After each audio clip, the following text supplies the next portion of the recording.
We are here today for your outstanding achievements. We are proud of you, and I, on behalf of the Nagaland Board of School Education, congratulate all of you for your excellent performance. Yours is indeed a very fortunate batch, as this year, for the first time, the Indian Oil Corporation Limited has chosen Nagaland meritorious girl toppers for this one-time scholarship.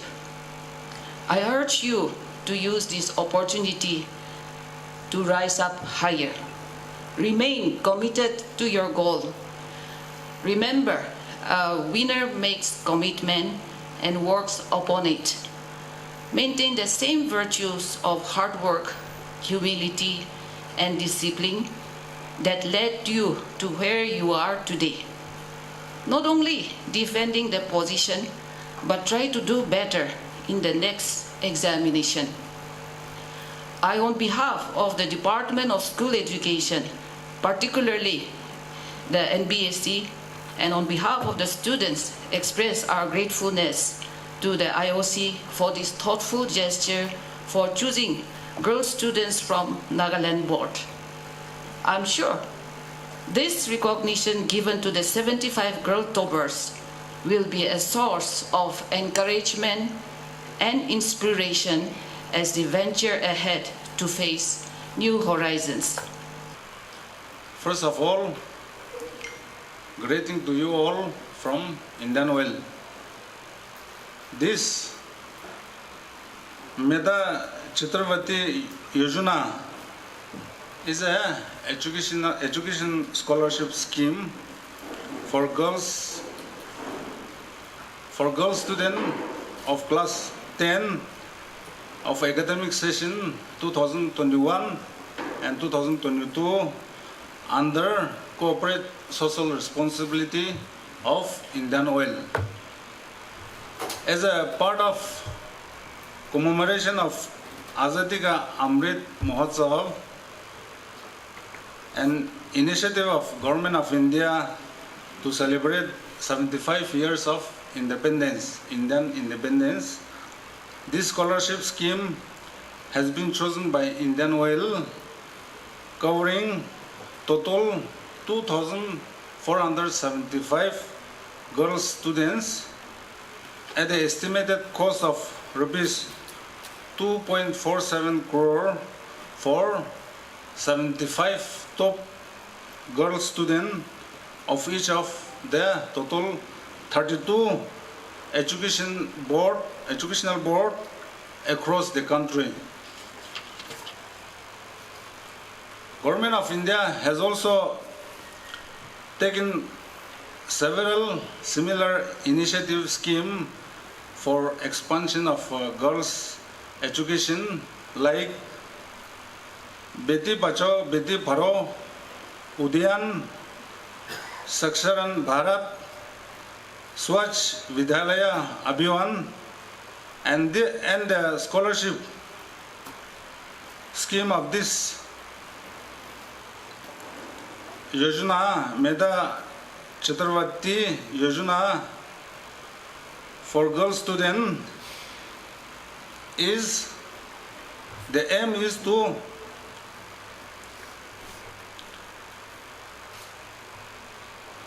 reduce the dropout rate in terms of cash rewards and the coverage of girl students as well as their parents, and enable to continue their education.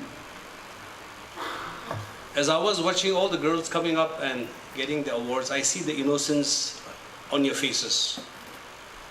As I see the parents who had come, or the guardians who had come, the concern that they have for your future speaks volumes.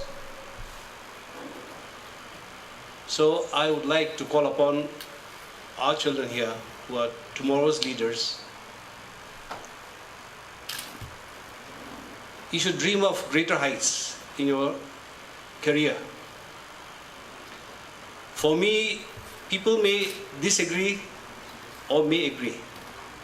But I have been always advocating for girls' education, and I can foresee a time when the girls will be the masters.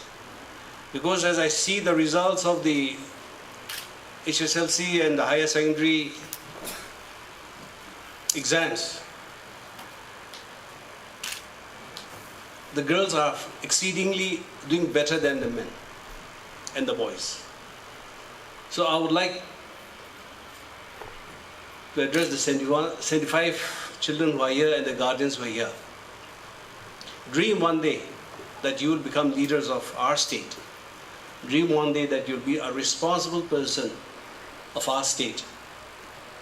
Yes, a time will come when you grow up and you will settle down, get married.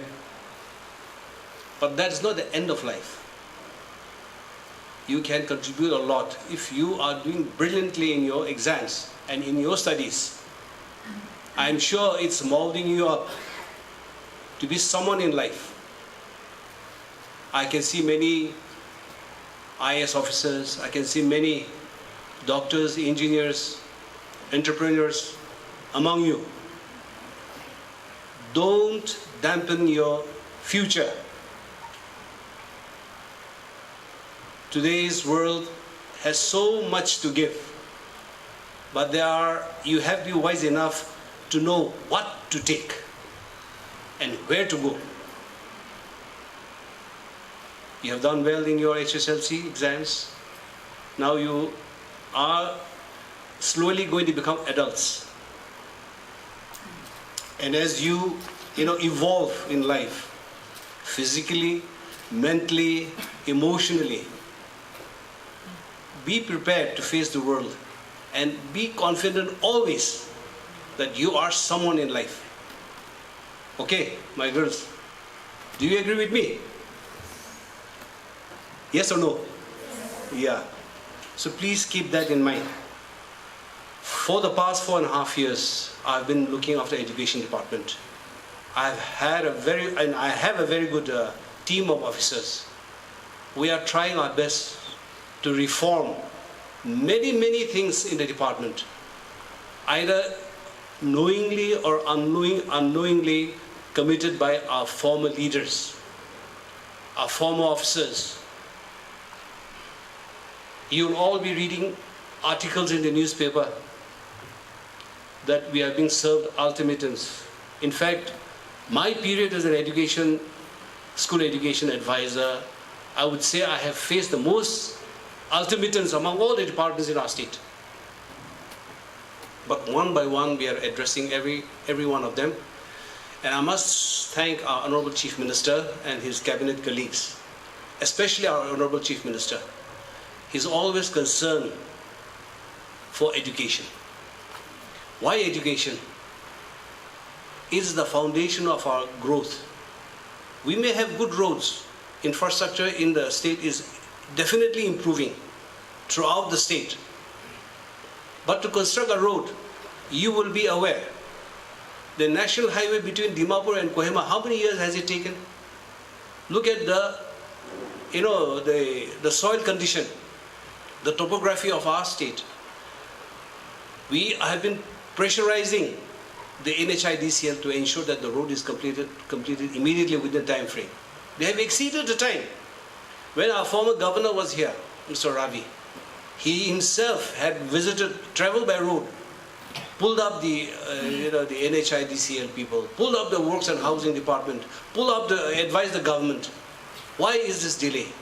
But we can all see the condition of the soil. You clean up today, tomorrow morning again, the big landslide is there. So it is taking time, but definitely change is coming. And it will take time.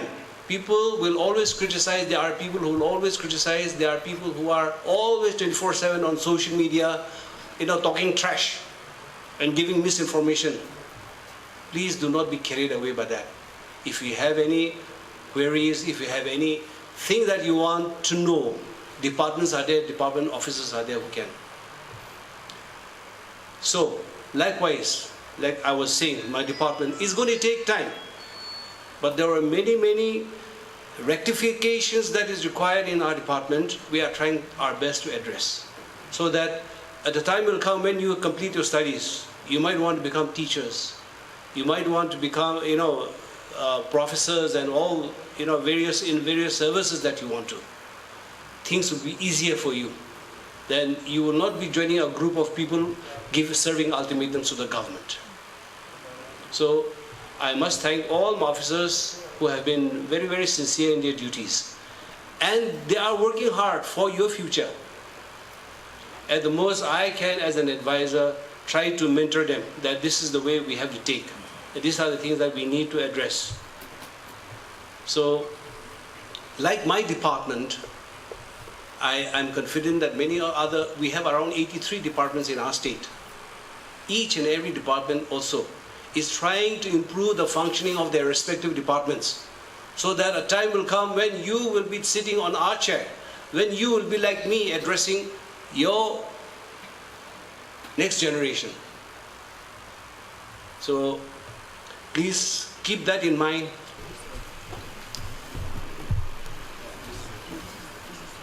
Ria Khemani, Holy Cross Higher Secondary School, Dimapur. Ria Khemani. This is the first one. Mezur Higher Secondary School, Kohima. Suman Panigrahi, Pilgrim Higher Secondary School, Dimapur. Antinola Aunok, St. Paul Higher Secondary School, Dimapur. Sneha Paul, St. Paul Higher Secondary School, Dimapur. School, Twangsang. Sang Yuchen Lachang, Holy Angel School, Twangsang. Konzani N. Audio, Springdale School, Woka. Konzani N. Audio, Springdale School, Woka.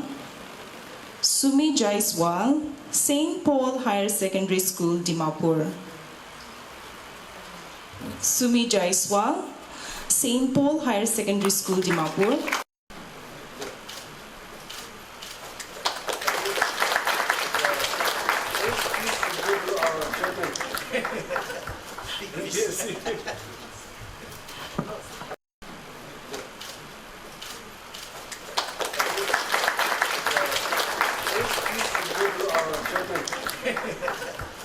Yes.